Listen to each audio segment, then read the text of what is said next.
kingdoms. Hell may wage its wars, but they can never hinder the power of the Lord. He will not be shaken. His truth will never fail. Rest in the assurance that Jesus will prevail. The word still has its answers. The blood alone still saves. God is still our refuge, and the gospel still remains. Souls can still be rescued, for mercy still redeems. Rejoice, the tomb is empty, and Christ is still the King, the King.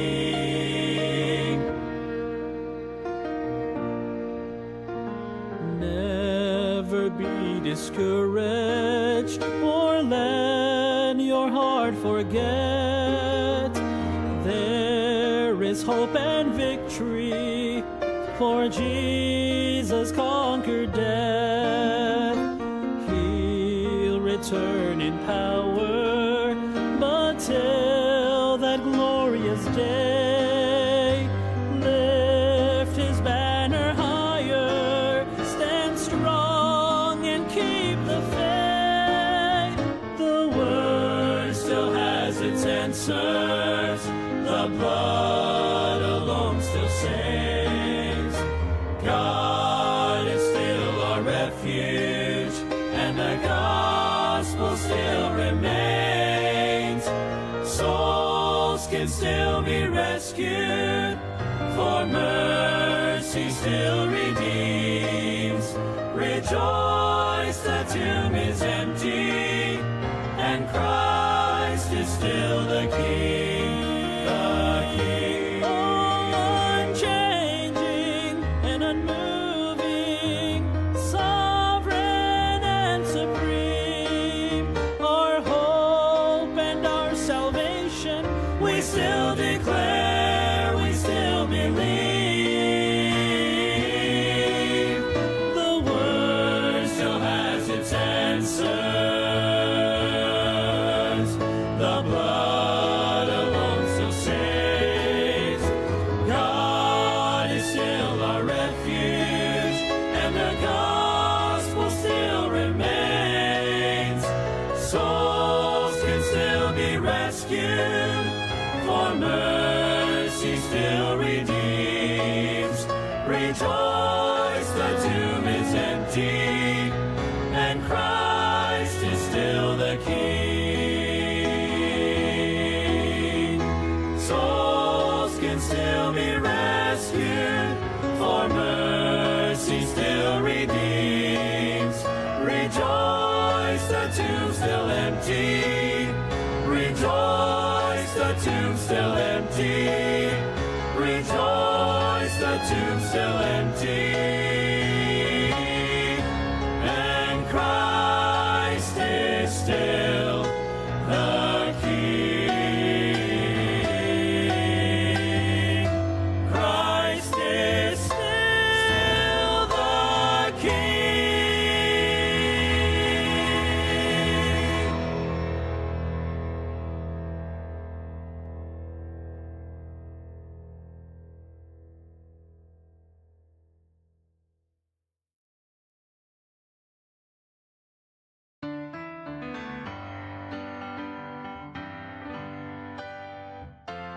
Paul wrote to Timothy, I'm ready to be offered. The time of my departure now is at hand. I have fought a good fight. My course is now finished. A crown now is waiting when before God I stand. There is laid up for me a crown of bright glory. That is why I must run this race faithfully. There is reserved for me up in heaven a mansion. That is where I shall live eternally.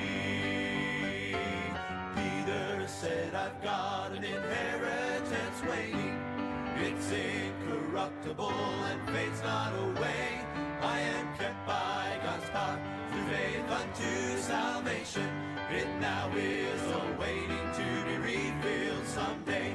There is laid up for me a crown of bright glory. That is why I must run this race faithfully. There is reserved for me up in heaven a mansion. That is where I shall live eternally.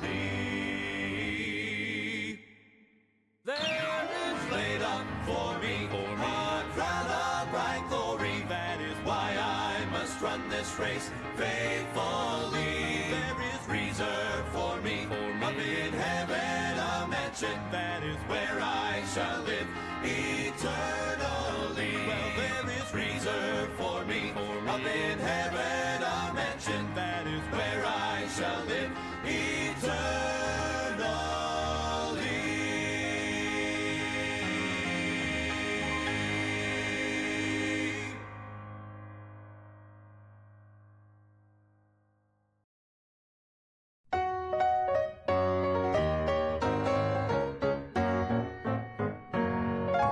I've often wondered what heaven is like. Do the walls of jasper glisten in the morning light? Or will the crystal waters flow and carry praise on waves of glory? All the answers I will know when I take my flight. Make a bit of difference how large those mansions are. Fade off in the distance from the bright and morning star. So child, don't be disillusioned with all your questions here, 'cause you won't care or be disappointed when you get there. You will know that every question on earth has been erased when you need before His presence, all majesty displayed. So come and live with me forever in the place that God's prepared, where Every question will be answered. heaven awaits.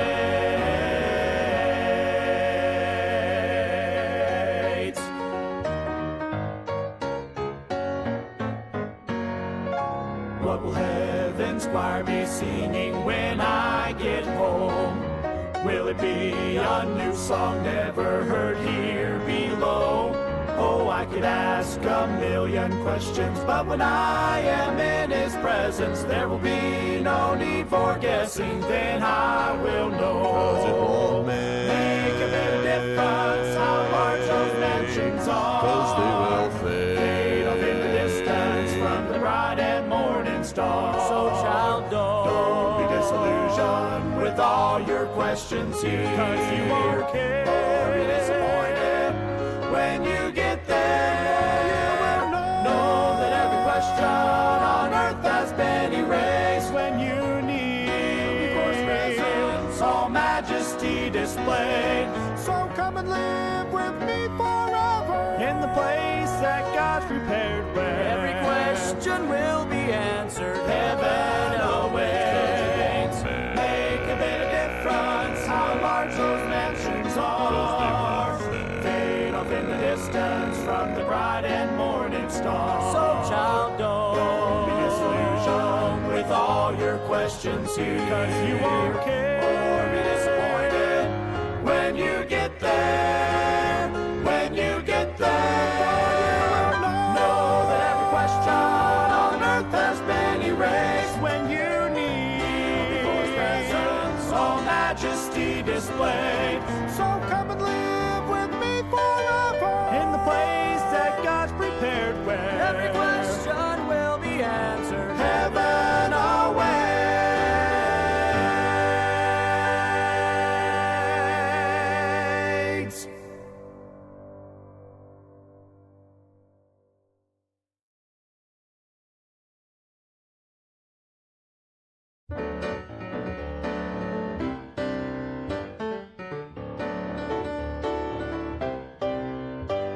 Elijah climbed the mountain, he was feeling down and out.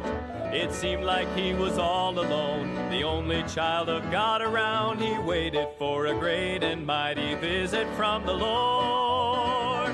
But but the wind and the fire and the earthquake didn't speak. It was a gentle whisper that brought him peace. Expect the unexpected when God's about to move. He will meet our every need in ways we wouldn't choose. Be still and know He's in control. His power will come through. Expect the unexpected and watch what God will do. You're holding to the hope that your deliverance will come. It's easy to suppose you know just how the Lord will get it done, but He just might surprise you by the way He brings you out. His time and His will and His plan are never wrong, so trust Him till the answer comes along. Expect the unexpected when God's about to move. He will meet our every need in ways we wouldn't choose. Be still and know He's in control. His power will come through. Expect the unexpected and watch what God will do. Expect the unexpected when God's about to move. He will meet our every need in ways we wouldn't choose. Be still and know He's in control. His power will come through. Expect the unexpected and watch what God will do. Be still and know He's in control. His power will come through. Expect the unexpected and watch what God will do.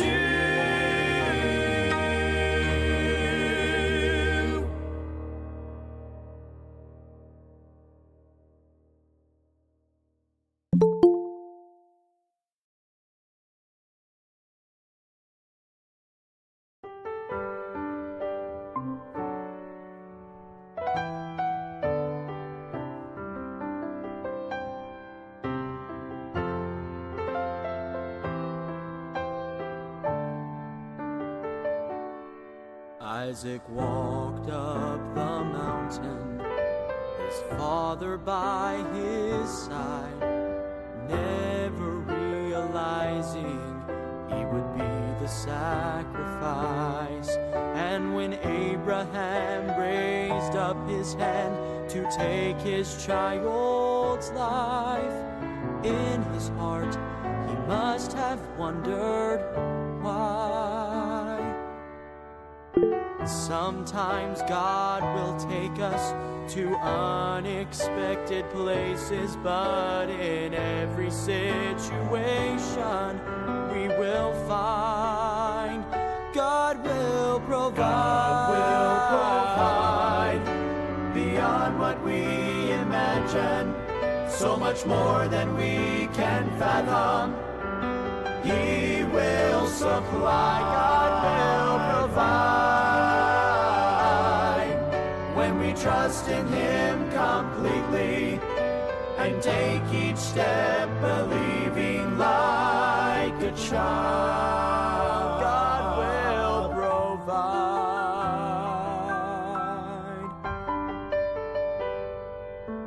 On another hill called Calvary, a father's only son was offered as a priceless gift of faithfulness and love. Amidst the cry of all mankind, God reached down from above and covered us with Christ's atoning blood. No matter what your need is, God will always meet it. I know His grace will always be enough. God will provide beyond what we imagine, so much more than we can fathom. He will supply, God will provide, when we trust in Him completely and take each step believing like a child. God will provide.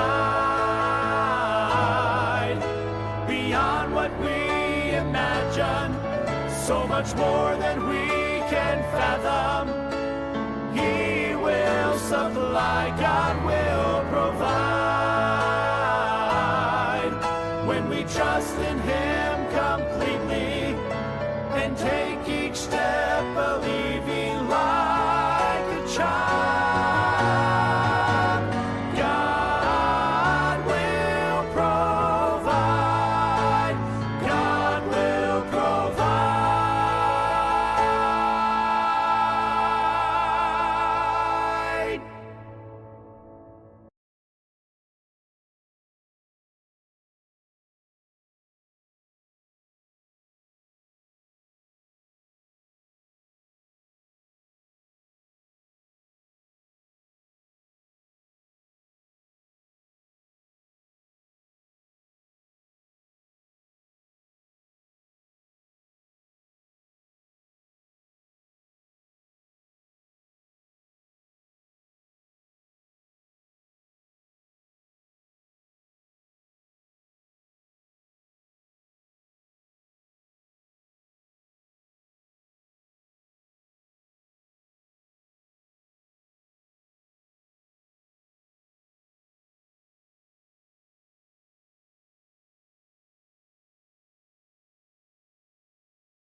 Amen. Naimbag nga morning, kakabsat. At na-miss namin kayo dahil ilang Wednesday na po kaming hindi nakakapag-live. Pero salamat sa Panginoon dahil sa araw na ito ay muli tayong nagsama-sama para sa pag-aaral ng salita ng Diyos. No? Dahil iba ang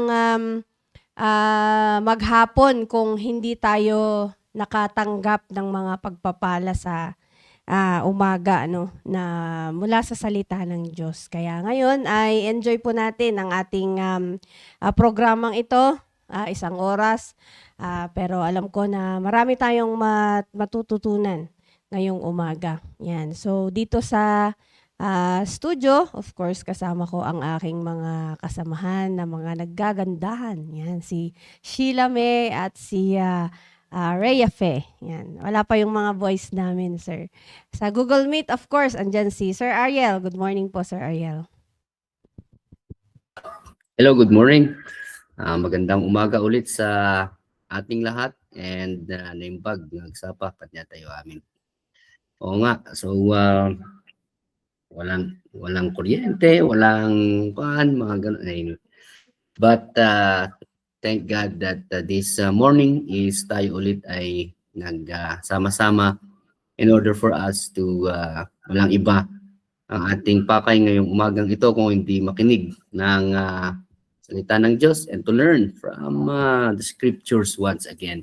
No, nakakamiss din yung kuwan talaga if you don't yung pag-uusapan pa naman natin is all about our spiritual plans, no?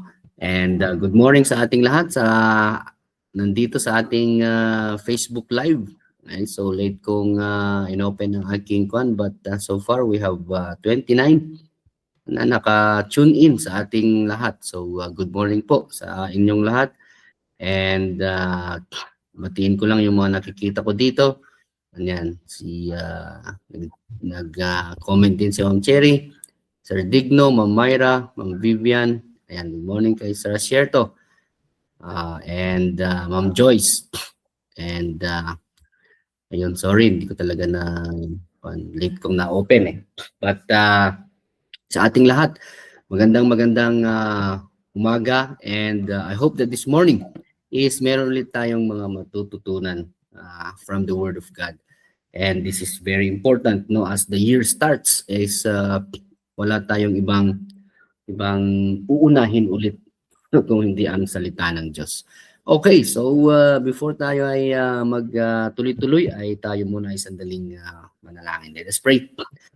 Tagilan namin Diyos, maraming salamat sa umagang ito. Thank you, Almighty Father, again for waking us up this morning. We thank you so much, O Lord, for the good night rest. And we thank you for this opportunity na kami po ulit ay makapakinig, mag-aral ng inyong salita. So give us wisdom O Lord. And I know na hindi po sayang ang isang oras po naming pagsasama-sama ngayong umagang ito because ang topic po namin is walang iba kung hindi ikaw, kung hindi yung aming spiritual goals, O Lord, this year. Again, we thank you so much, O Lord, and forgive us for our sins. In Jesus' name I pray. Amen. All right, so tuloy-tuloy tayo sa ating pinag-uusapan ngayong month na ito, no? And if you will see yung ating tawag dito, theme, napakaganda yung theme natin sa totoo lang. Ako, I appreciate yung wisdom na pinagkakaloob ng Panginoon natin sa mga pastors natin for them to come up, no? O kung ano talaga yung needs natin, no? So kung may miracle, mga ganyan na alam nila kung ano yung needs ng spiritual needs ng mga members. So ang ganda ng theme natin, so that we may know Christ, so that we may know Him, di ba? And if you will listen to the preachings talaga, no? Even nung last Sunday, napakaganda. Diba? Kasi nare-realize natin if we as Christians is or are really, we do know Christ talaga. Okay? Christ likeness, mga ganyan. Kung yun yung goal natin, diba? And so, this morning is, let me talk also about why spiritual plans matter. Okay? And so, yung kwan po natin is, ang pinag-uusapan natin is all about planning. Diba? And so, why does a spiritual plan matter? Okay? Because faith should be intentional. Our life should be intentional. So, hindi pwedeng bara-bara lang yung buhay natin. To live for us, God brought us here to live a life of purpose. Sometimes, karamihan is that we are still confused on what subjects or what courses we will get, ano yung degree na gusto natin, and then sometimes umalis tayo doon, and then sometimes ganito, ganyan. We are confused. Bakit? Because number one is that we do not have plans. Okay? And yung plans natin, as we all know, alam po natin lahat yan, is that we may have our own. Okay? But still, ang plano ng Panginoon sa atin, yun din ang matutupad. Diba? So, do we need really to have plans if may plano din lang pala ang Panginoon sa atin? Kung sometimes yun yung mga reasoning ng mga tamad, 'di ba? Yun yung reasoning ng mga ayaw magplano, ayaw mag-isip kasi 'di ba? Kagaya ba ng practice makes perfect, sabi nila, 'di ba? But no one is perfect. So why practice? Okay, 'di ba?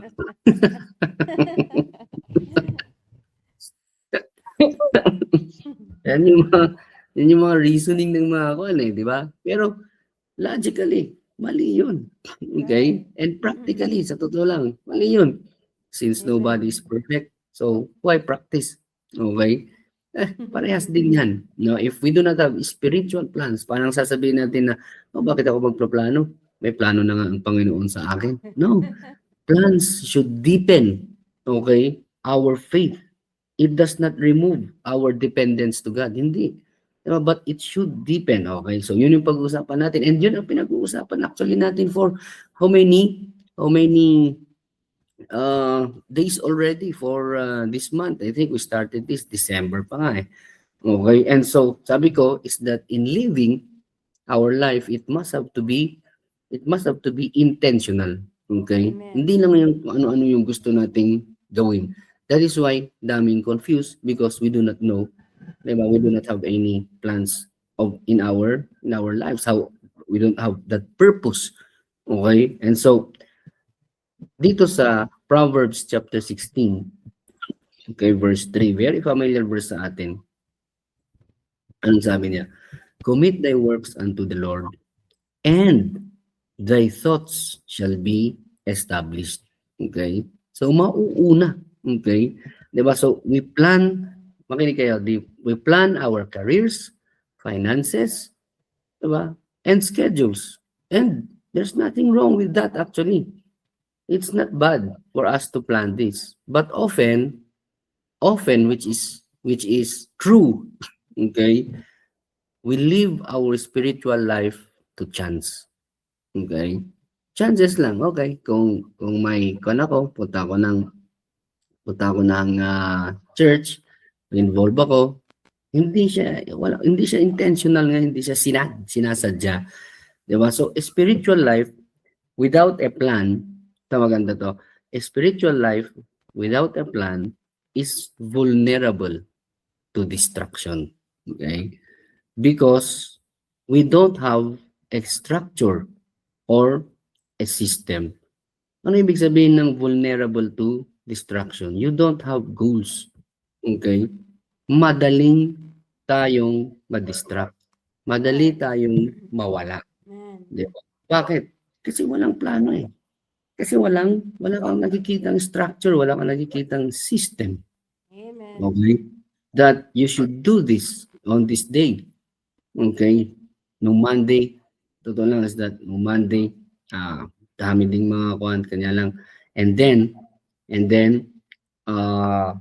tawag dito, nasa main ako, iniisip-isip ko, sasabihin ko naman, magpapaalam ako na hindi ako magle-lesson ng piano. So, pero, pagandahan nga, nandyan sa schedule ko. Okay? That I am scheduled to have my piano lesson on this particular day, at this particular time. Pag nakalagay yan, sa plan, nakalagay yan doon sa, tawag dito, schedule, you will see na dapat puntahan mo yan. Okay? And it really helps, sa totoo lang. Okay? Kung wala yun, madali lang. Kasi hindi mo nakikita doon sa written plan mo eh. Okay? Sabi ko nga sa inyo is that ang gamit ko is the tablet. So, nandun lahat per day. And then, yun nga, nasaan dyan ang para sa Panginoon? Nasaan dyan ang dapat mong gawin? Okay? And so, yun. I proceeded and had my lesson. Di ba?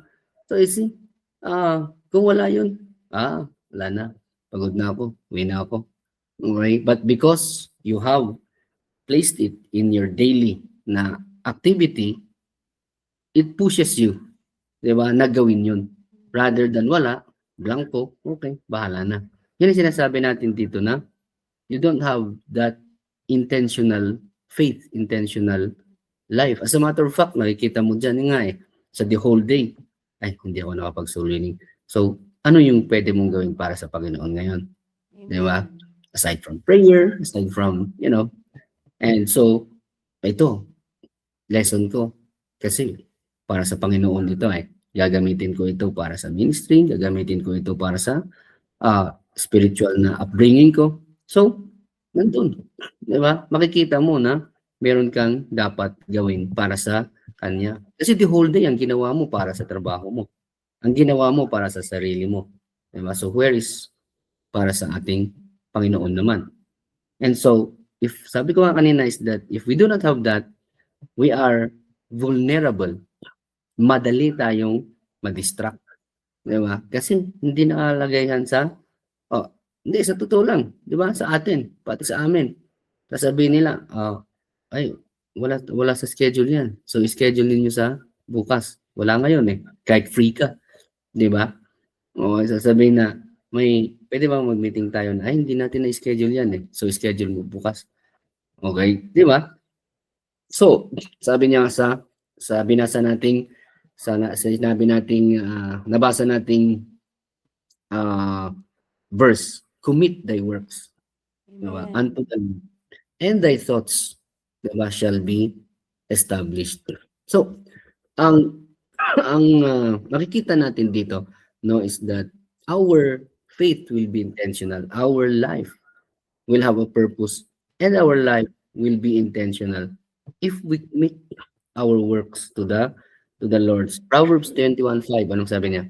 The thoughts of the diligent, okay, tend only to plenteousness. Diba? Ano ibig sabihin ng diligent? It is done in a careful and determined way. Okay? It is constant in effort to achieve something. Diba? Makikita natin to, no? It's constant in effort. How do we have consistency? Diba? And so if you will look at yung ginagawa nating mga plans doon, you will see the consistency. You will see that in every Wednesday, dapat nandyan yung Wednesday service. Nandyan yung Saturday service. Nandyan yung ng Sunday na dapat nakalaan lang para sa worship service natin.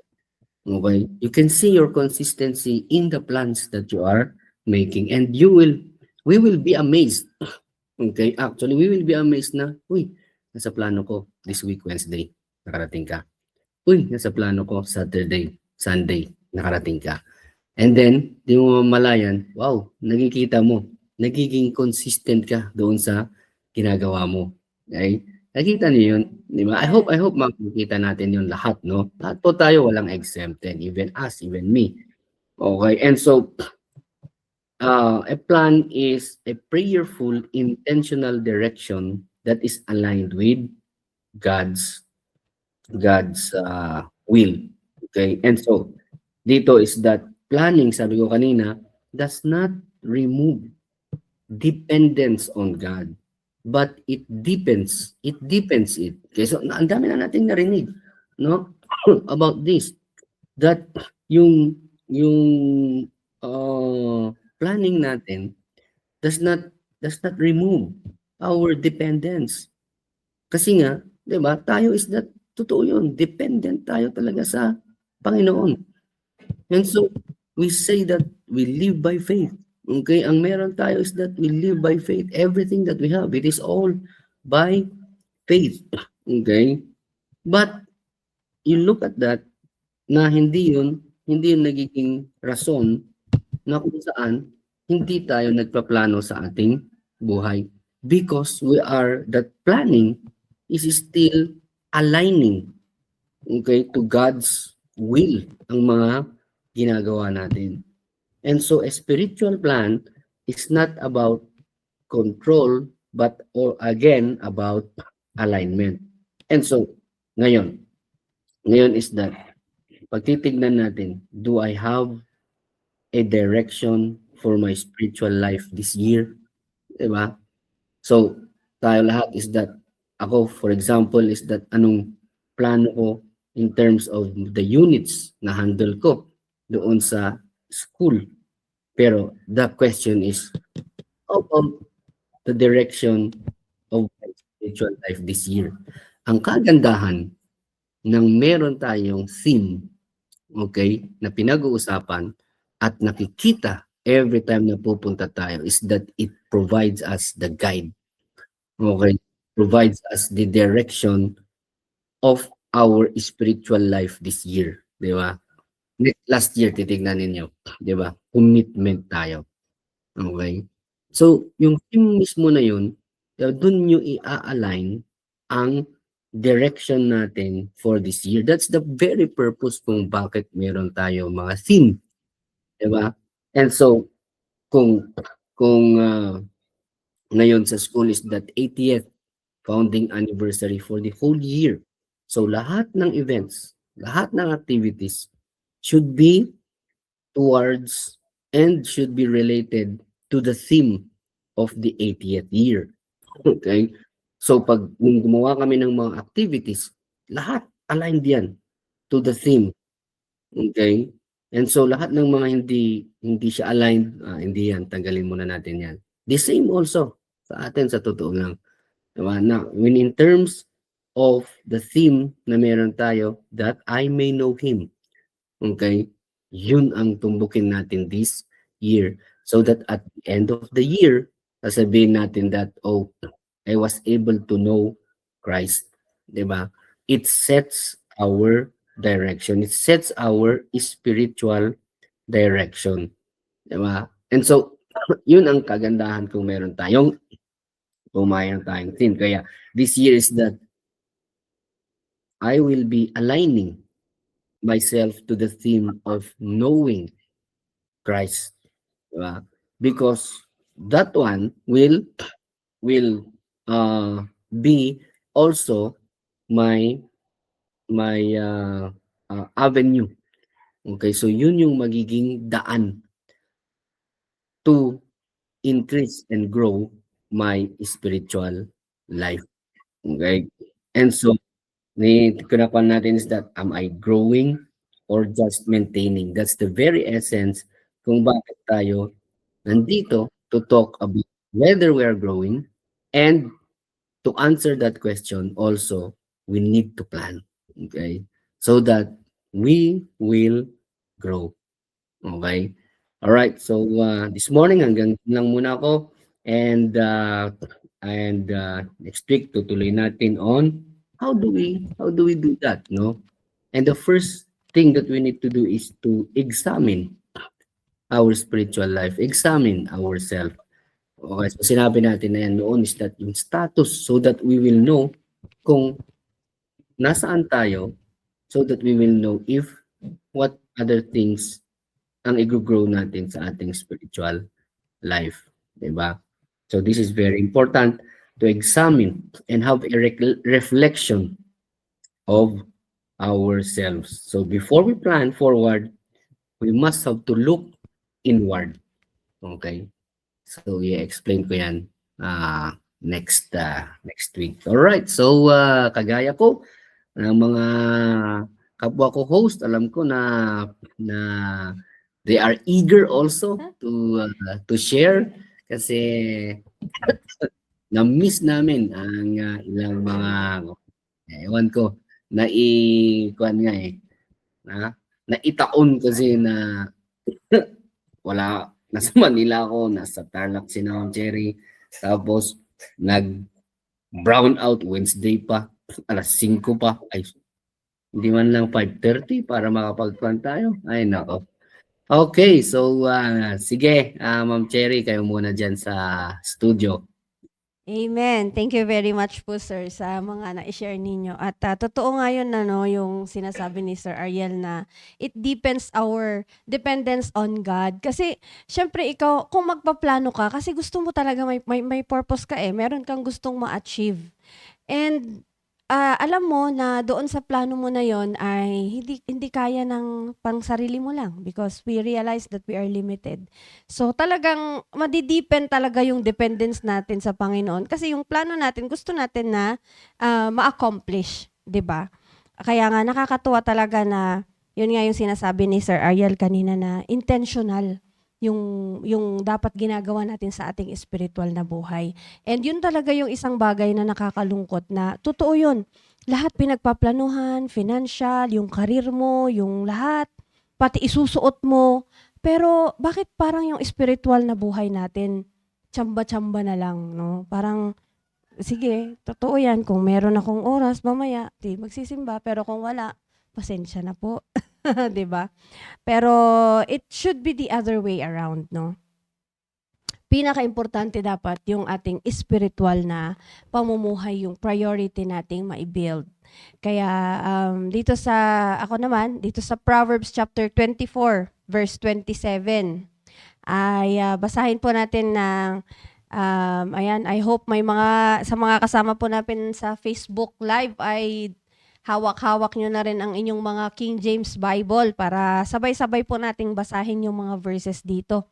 Sabi po dito, I prepare thy work without and make it fit for thyself in the field, and afterwards build thine house. Yan. So, this speaks about foundation or gathering resources, no?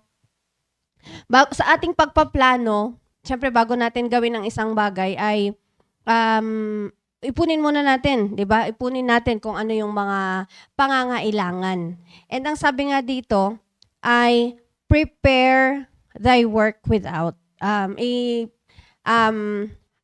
ang ibig sabihin nito, kasi nga during this time ay maraming mga farmers, no, mga nagtatrabaho doon sa labas. So, mahirap naman, nagbi-build ka ng bahay mo, kahit pambili ng semento para sa isang poste ay kulang ka pa, 'di ba? So, ano ang sabi niya dito? I-prepare mo muna lahat. Pag na-prepare mo na, tsaka ka mag-build.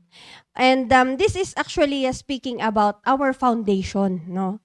Sa atin naman bilang isang bilang isang Kristiyano ay pinakamahalaga ano yung dapat ma-build muna sa atin, yung ating spiritual foundation.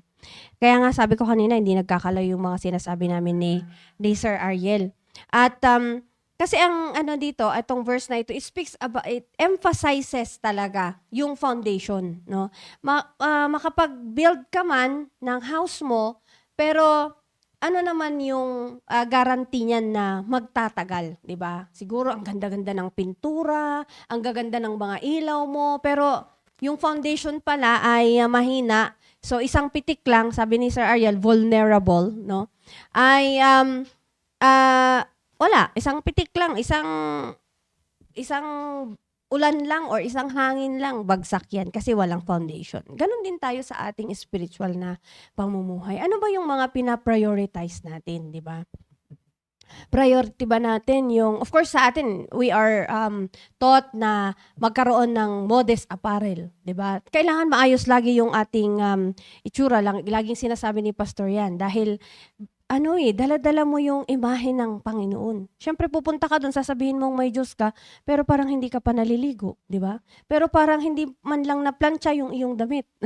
Or parang 3 araw mo nang suot, di ba? Ganyan. Yung itsura natin, kailangan ayusin din natin, pero hindi kasi mangyayari yun kung wala tayong spiritual foundation. Kaya nga, it will all boil down sa isang very important na foundation sa ating spiritual, 'di ba? Ano man yung labas natin, ano man yung nakikita ng mga tao dito, pero deep within, kung wala tayong strong foundation spiritually ay wala lahat 'yan. So, yung planning kasi, yung planning is according doon sa nabasa ko, it's a fundamental capacity for mental time travel. O, 'di ba? So, napakaganda pala pag nagpaplano tayo ay meron tayong mental time travel, ano? Which means yung ating foresight, 'di ba? Kasi nga pag nagpaplano ka, hindi mo naman paplanuhin yung nangyari na kahapon. Ang paplanuhin natin yung mangyayari sa mga susunod na araw, 'di ba? Kaya nga mental time travel, foresight. Nakikinikinit ako na sa January ganito na yung dapat na na-accomplish ko. Sa February dapat ganito na, 'di ba? Or simply means thinking ahead. Yan, nag-iisip tayo ahead. Para nga sa ating pagpaplano ay makikita na natin ano yung mga maaring maging hadlang para ma-accomplish natin. So makakagawa tayo ngayon ng plano or contingency plan, 'di ba? Ay baka pag hindi ito nag-workout, baka may dumating na ganito, ganito yung gagawin ko. Para naka-align pa rin lahat yung activities natin doon sa ating goal. Ayan, kagaya nga ng sinasabi ni Sir Ariel kanina, yung theme natin is that I may know Him. So kung hindi naka-align yung activity mo doon sa knowing Christ, ay tanggalin mo na yan, di ba? Alisin mo na yan. So bakit kailangan natin magplano? Unang-una, syempre, para maabot natin yung ating objective. At lahat nga ito ay madidepen talaga yung dependence natin sa Panginoon. Ano pa, magagamit natin yung mga resources natin wisely. Kasi the better plan you have, more detailed plan, mas makikita mo yung, halimbawa ay kailangan ko ng pako. So, 5 pako lang ang bibilhin ko. Kasi nagplano ka eh. Unlike pag walang plano, pumunta ka sa hardware, 1 kilo yung binili mo, hindi mo naman pala lahat magagamit yan, 'di ba? So, ganun din tayo sa ating spiritual na pamumuhay. May mga nagagawa tayo na hindi naman pala kagamit-gamit. So, ayun, masasayang lang yung mga resources. And then, ano pa, mai-improve yung ating competitive strength, no? Bakit? Kasi nakaplano ka eh. So, mas lamang yung halimbawa man ikaw ay merong halimbawa yung mga nakikipaglaro or nakikipaglaban sa isang sport, no? Pagka may plano ka na, hindi pa nagagawa ng kalaban mo, alam mo na yung gagawin mo sa kanya kung ginawa man niya yun, 'di ba? Ganon sila sila Pacquiao eh. Alam na nila kung saan didirect yung suntok ng kalaban nila. So alam nila kung paano sila sasangga. 'Di ba? Yun yung tinatawag na improving competitive strength. At spiritually, kailangan natin yun kasi hindi natin nakikita ang kalaban. 'Di ba? Ang kalaban natin ay invisible sa ating naked eye. Pero salamat sa Panginoon kasi yung Diyos, siya yung nagdadirect sa atin. And then, it will also guide our decision making. Yun nga yung sinasabi ko na may gagawin ako pero naka-align ba ito sa aking objective? Naka-align ba ito sa aking goal? Kung hindi, magiging wise ako. Hindi ko yan papatulan or hindi ko sasayangin yung oras ko for that. 'Di ba? So, ano yung mga bagay-bagay na dapat nating gawin para maging effective yung ating pagpaplano para makuha natin itong mga to, no? Well, first of all, of course, ay to seek God's guidance. Yun ang pinaka kailangan nating gawin. At dito sa Proverbs chapter 16 verse 9 ay napaka lang naman ito pareho dun sa chapter na binasa ni Sir Ariel kanina. Sabi dito sa verse 9, a man's heart deviseth his way, but the Lord directeth his steps. No? Unang-una kailangan natin i-seek yung guidance ng Panginoon sa ating pagpaplano. Kasi nga, maaring tayo ang dami-dami nating mga plano, pero sabi ng Bible, but the Lord directeth his steps. Kaya hingin natin yung guidance ng Panginoon. Ito mismo yung sinasabi ni Sir Ariel kanina na it will deepen our dependence on God, 'di ba? Lord, ito yung gusto kong mangyari ngayong maghapon na ito. Kaya Lord, ikaw yung mag-direct sa akin ha. Ikaw yung mag-pave ng way for me to be able to accomplish this. 'Di ba ganun? Ako pag nananalangin ako, sinasabi ko yun sa Panginoon na i-pave niya yung daan para ma-accomplish kasi 'di ba naniniwala tayo na pag para sa Panginoon yan, alangan naman yung Panginoon ang pipigil. No, Panginoon yung gagawa ng paraan para ma-accomplish yung way natin na yun, yung goal natin na yun. So, let's seek God's guidance. Hindi yung, basta ako may plano na ako. Sabi ni Sir Ariel kanina, ba't ka pa magpaplano? May plano na nga yung Diyos sa'yo. Di ba? Or ano ba yung sabi niya? Pagka nag-prepare, hindi naman tayo perfect, di wag na lang tayong magplano kasi hindi naman tayo perfect. Practice makes perfect. Sabi niya pala kanina, no? Ayan, so yung mga ganon, totoo yun. Yun yung mga kataga ng mga tamad.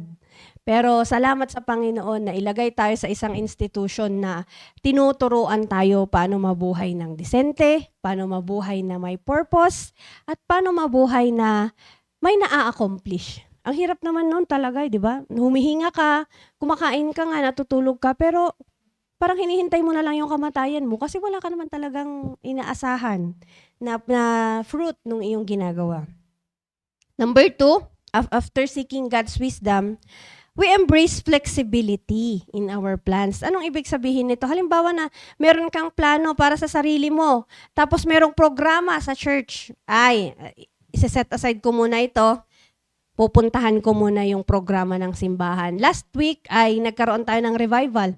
Maaring napakarami sa mga sumama doon, may mga plano sila, may trabaho, may klase, may lahat.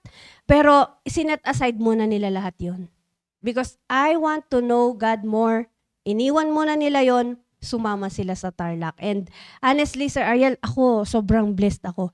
Kasi lahat yung mga subjects namin na pinag-aralan for 2 days, alam nyo, ang iniisip ko talaga, sana nandito yung mga disciples ko. Kasi ang ganda po ng approach ng mga teachers.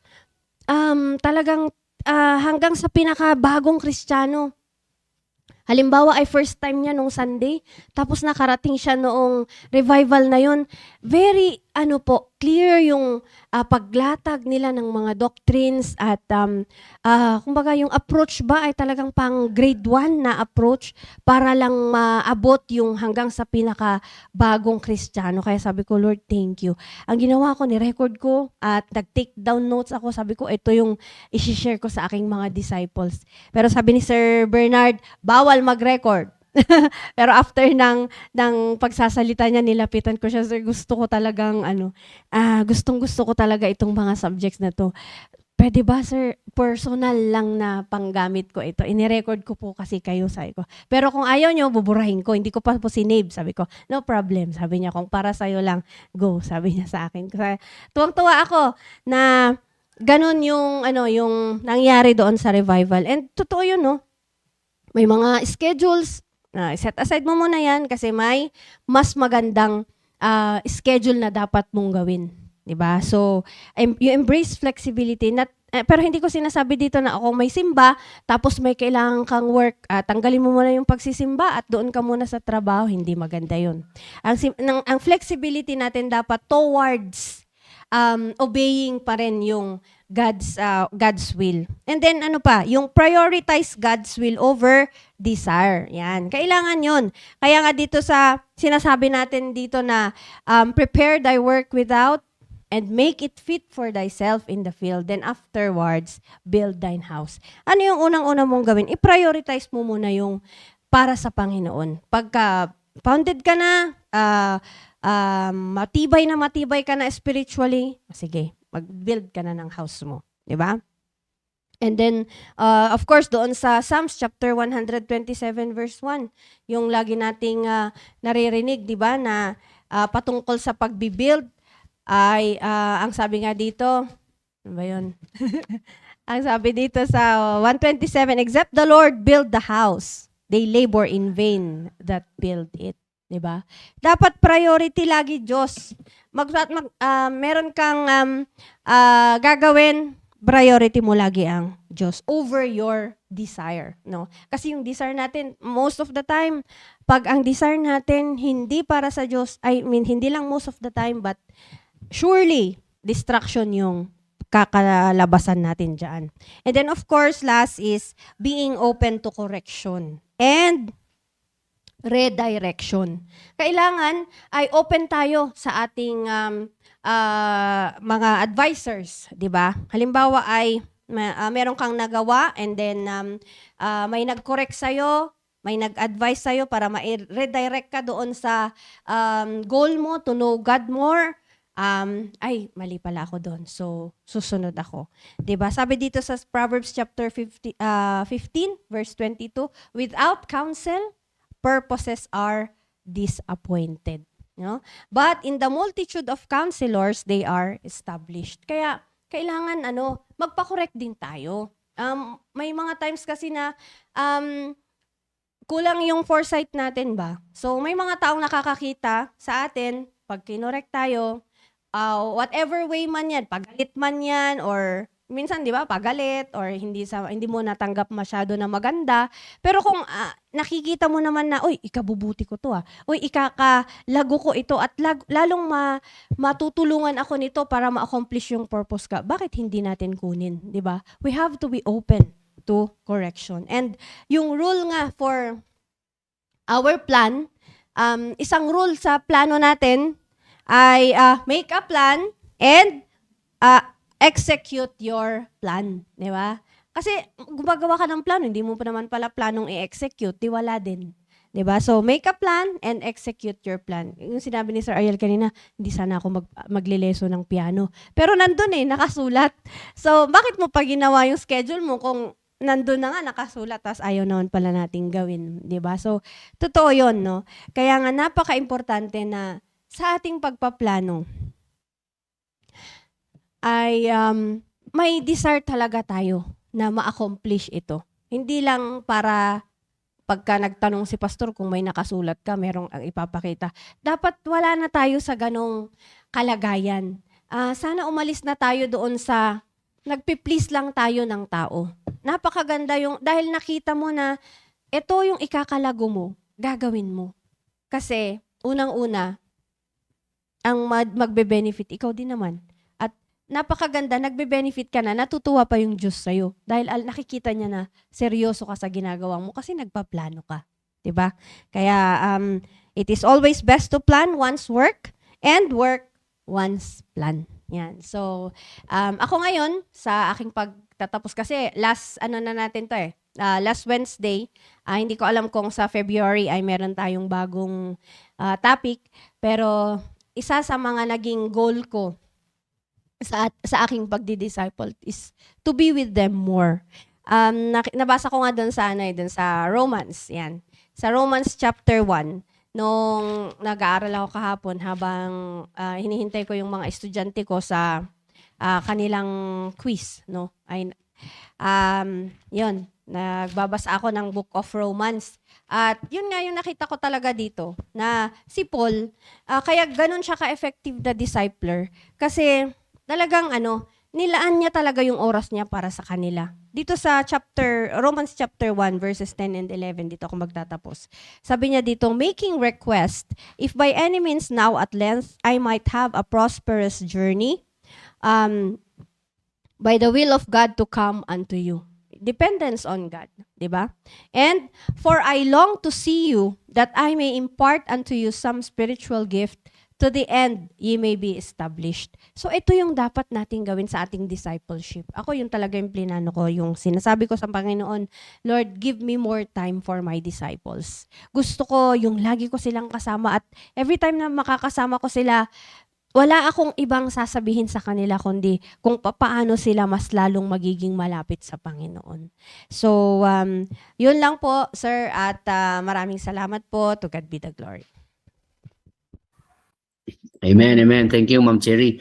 And ngayon, nakita ko yung verse, na-underlinean ko. Sabi ko, bakit hindi pa na-underlinean to sa akin? Okay? And sabi niya nga, prepare. Diba? So, what do you mean by prepare? Diba? Maghanda. Okay? Magplan. Prepare thy work without and make it fit for thyself in the field. Diba? So, make a plan that you will be able to do. Diba? And afterwards, sabi niya, build thine house. Wow. Okay, napakaganda. And maganda yung mga points. Sinabi ni Ma'am, especially yung last point. Talagang yun yung key. No? You need to be able to humble yourselves, to have an open mind. Wala. Pag hindi ka teachable, how could you grow? Sa totoo lang. Okay? Alright. So, thank you, Ma'am Jerry. May Yan sa comment si Sir Jerry. Ay, marami ka. Sabi niya po, amen, dito, amen, good morning everyone. A plan, kailangan paano mo ilagan ang suntok ng asawa. Ay. Naiba yan ah. Okay, so ayan, tanungin natin din ng ating mga kasama dyan. Sina Sister Rhea, Sister Sheila. Ayan, alam ko meron silang mga natutunan. Okay, and may idagdag sila. Walang problema. Okay, and kasi nakuha naman na natin na naihayag na natin ang ating mga plans. And so, ayan, how you will apply, okay, or yan, no, some reflections also doon sa mga napag-usapan natin ngayong umaga. All right, so nahin na natin si Sheila. Amen. Sige. Good morning po sa ating lahat. Bisaya Tagalog. Ako mag-interpret. Sa akin naman po is nindot yun kaayo kung natay plano kasi Mas maganda pag may plano. kay kung naa kay plano sabi nga organized gid kayo hindi chamba-chamba yung gibuhat nimo at tas kung may plano ka tas nakasulat na po doon is dapat yun na yun ang gagawin, hindi na parang gano'n, hindi na Chamba. yung mga nakasulat na doon sa plano mo is dapat yun na yun, hindi na papalitan kasi kung iibahin mo na naman, parang hindi na, parang magulo na siya, parang tsamba-tsamba na lang yung ginagawa mo. Kaya nga, sabi nga ni Sir Ariel na madali lang tayong madistract or mawala kasi nga wala tayong plano na ginawang maayos. Kaya nga, sabi nga ni Ma'am Cherry, kung sa pagpaplano na nagyud tayo desire na mahuman gyud ang plano kay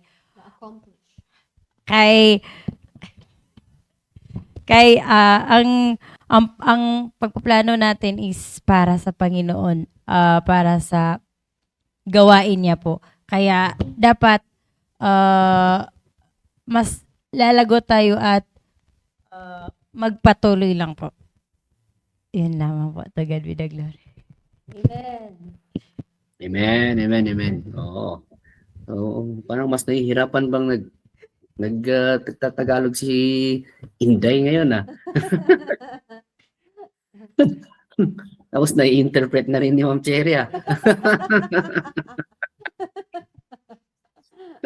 Maganda yan. Okay, so thank you, Sister Sheila. And ayan, tama yun, no? Tuloy-tuloy lang.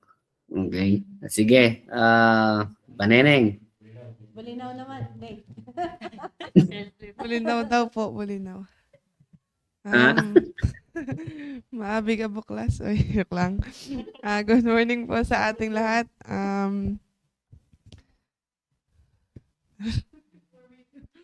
Ayan, so, thank you po sa mga message, Sir Ariel and Ma'am Cherry.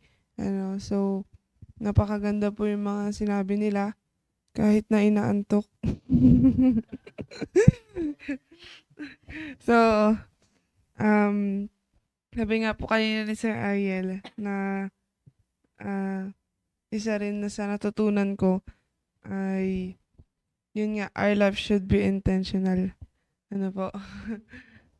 Kasi napakaganda. Kasi po napakaganda po talaga ng may plano ka sa buhay. Kasi sabi nga ni Pastor, yan, kung may dun sa plano mo, ano yung plano mo sa plano mo. Ayan. So parang yung ano yung gagawin mong mga ano yung mga gagawin mo para maabot mo yun o yung magawa mo yung plano mo. Ano po? So,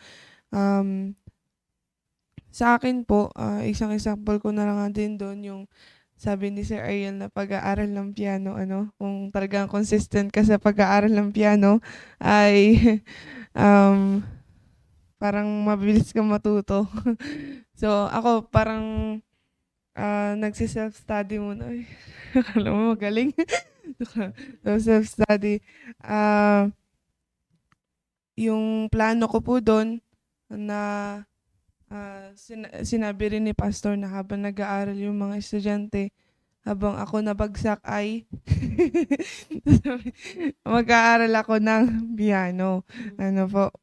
So, parang nag-aaral din ako. Ayan. At doon naman po kay Ma'am Cherry na sinabi niya doon ay be open to correction. Tama po yung sinabi niya kasi kumbaga kapag nako-correct tayo is doon yung pride, at kaya nagpapasalamat po ako dahil sa church po na ito ay talagang pinapakita sa akin ng Panginoon kung paano ang magkaroon ng teachable heart. At sa pagpaplano nga po, lagi kong sinusulat yun na Rhea, maging teachable ka. Lagi kong sinusulat kasi ewan ko po bakit pag minsan talaga ang hirap magpaturo, lalo na kung mali ka, pero tama yung sinasabi nila. Ano po, kaya napakaganda na maging open po tayo. Ano, at sa plano po natin, pagpaplano, sa akin po, yung sinulat ko ngayon na susuon ko ay, saan yun? Ayan, meron po akong sinulat na 30 susuon, tapos magkaroon po ng bisita na 3, at baptism na 3. Sana, ito po yung pinag-pray ko kagabi na, dahil meron pong itinalagang, binalik po ako sa dati kong area, kaya, pinag-pray ko na maibalik po yung dati. Ano. So, yun po. To God be the glory. Amen.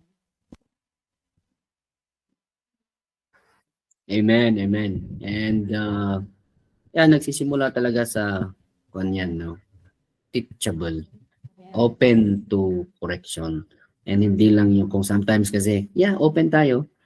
Pag pinagsasabihan, okay, di ba? Nakikinig naman tayo. Problem is hindi natin naman ginagawa yung mga correction or yung kino-correct sa atin, inuulit-ulit natin. Di ba? Oo. So, yun. And makikita mo lang na teachable ka if hindi mo na ginagawa yung corrected na hindi maganda sa atin. Diba? Pananamit lang, for example, sabi ko, huwag kang magpantalon, huwag kang ganito dapat. Diba? And then, comes na naman ng kwan, hindi mo na nasunod. Diba? So, yes, we are open to it, pero hindi natin yun hindi yan walang exempted, di ba? Sa atin diyan. Pati ako, I struggle minsan, di ba? Na tawag dito, sabi ni pastor, kayong malate. Palagi kayong late, di ba? Right. Sabi ko sa sarili ko, oo nga, di naman ako mag-late. Next na naman, late ka na naman. Wala talaga. Oo. Di ba? So, ang kwan dyan, pero wag tayong mamanhid sa ganun na. Kung sometimes, di ba, pinapakinggan lang natin and then, hindi naman kwan yan. Di ba? Yun, hindi open yun for correction. But, if na kukonvict ka, di ba, ayun, and then you struggle to obey, na hindi mo ulit gawin yung na-correct sa atin, that's it. But totoo yun, it starts with being open, kasi nga meron yung pagsabihan ka, close na kagad. Tama. Okay. Yung hindi mo napakinggan, ayun, hindi maganda yun. Oo. Regardless kung yan ang kagandahan sa totoo lang, especially sa amin na ako mismo na tawag dito, nag-work outside, and then mapagsabihan tayo na, tawag dito, to humble ourselves. Test yun sa mga nakapag-aral, yan sa mga nag-work, na kala mo naman, hindi na sila nakikinig, wala na silang dapat pakinggan. Yes. That's wrong. Okay? So, dapat may openness ka. Kasi how do you grow? Okay? Yeah. Especially in your spiritual life. Hindi pwedeng sasabihin mo, basahin mo lang yung Bible and then nag-grow ka na kaagad. Okay? Alright, so may mga comments ba sila dyan? Wait lang, sir. Except yung pagpaplano kung paano ilagan yung suntok. Hindi ko na makita yung comments, sir. May kumakalat na sakit sa baptist ngayon. Amnesia. Ayan. Kasi nakakalimutan yung correction. Oo, sinabi na nga, iniulit pa. Yes, sir. Ayan, si Ma'am Vivian Haramillo doon sa Cagayan. Sir Asherto sa Australia. Wow, international. Ma'am Joyce, of course si Ma'am Myra, si Sir Val Lagadan. Ayan, di ko alam kung nasaan sila ngayon. Baka nasa US po. International din. Ma'am Beth, yan. Sir Bore, Ma'am Lina, Nanay Lina. Sabi niya, good morning sa lahat. Amen. Sir Gilbert, and then si isa pang Ma'am Lina, Ma'am Lina Pahariliaga Pantalion. And si Ma'am Grace Cacho Kaalim, good morning po. Of course, si Krisha. Yan. Good morning, Krisha. Nagpaplano na ring mag-asawa. Joke lang. Amen. At ang kaisa-isang intern, sir. Si Custodio Carl Christopher. Yan. Si Nandyan Hen- sila, kanya nga lang, hindi sila nagko-comment kasi 36 Ay, yun. okay. Yan. Oo. Si Hensi. Good morning, Brother Hensi. Amen. Morning, Sensi. At si Ma'am Heidi and si Ma'am Rolin Sanet. Good morning po sa inyo. Si Sir Juni, sabi ni Sir Juni, iba ang intending ko, parang mag-aasawa. Hehe. Sir Juni talaga. Ayan. And yan, sabi ni Ma'am Myra, salamat po sa mga topic every devotion at sa mga preaching ni Pastor, to God be the glory. And si Miray. Good morning, Miray. Yan. At so far, yun pa lang po yung mga nakita naming nag-comment. Si Sir Judy Alright. Morales, nandyan. Ang aking classmate na si Antoinette Barcelona, nasa Saudi. Yan. Oh, Hindi lang din amen, nag-comment, amen. mahiyain. Maraming international pala eh. Yes. All right. So I hope that we're blessed this morning again, and kita-kita tayo mamaya sa ating midweek service. Yan. Okay, so thank you, Ma'am Jerry, Inday, Baneneng, tsaka si, of course, the ever loyal Brother Sir, Mark. Sir, ano tawag nito? Let's wait for further announcement po kasi ang alam ko ay pupunta ng CSI. Baka bukas po yung midweek service natin, sir. Kung okay. po, at i-confirm po namin kay Pastor. Sige. Yes, sir. Okay. So wait for further announcement. Yes, sir. All right. So again, thank you. Thank you so much. And sa lahat ng mga nag-join sa atin, tuloy-tuloy lang po tayo sa pakikinig ng salita ng Diyos. Okay, humble our hearts, okay, di ba? Para and minds para sa ating talaga spiritual growth. Dito mag-grow pag we are not open to corrections and makinig. Exactly 5:59. Okay? So di tayo nag-overtime. Okay, tayo manalangin. Let us pray. Dakilan namin Diyos. Maraming salamat sa umaga nito. And thank you so much, O Lord, sa mga ginamit po ninyo. Share your words again this morning. Thanks so much sa opportunity po. And we pray for this day. Keep us safe, O Lord. Provide us with strength also. Gawin lahat po ng mga gagawin namin. Magtatrabaho, pagkaingatan mo po sila. And pray also, Lord, that today hindi namin makakalimutan. We'll do something, O Lord, for you. And for our plans, O Lord, hindi namin makakalimutan na idagdag po kayo. At kasama po kayo sa aming pagpaplano. Again, thank you so much, O Lord, and thank you also sa platform na ito. Meron po kaming way na makinig pa rin ng iyong salita. And please forgive us, O Lord, for our sins. In Jesus' name we pray. Amen, amen. Thank you. And good morning po sa ating lahat. Na-miss ko si Ma'am Emilia. Good morning po, Ma'am Emilia. Nakabalik na.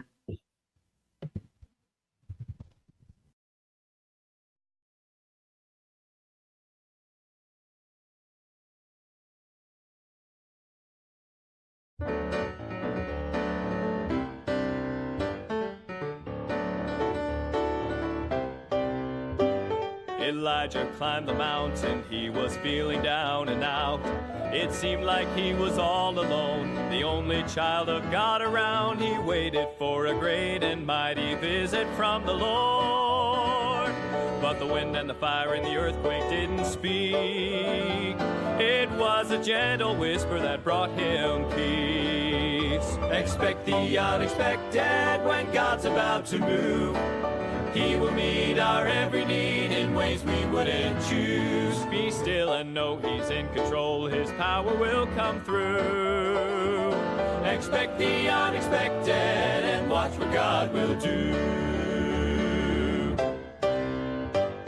You're holding to the hope that your deliverance will come.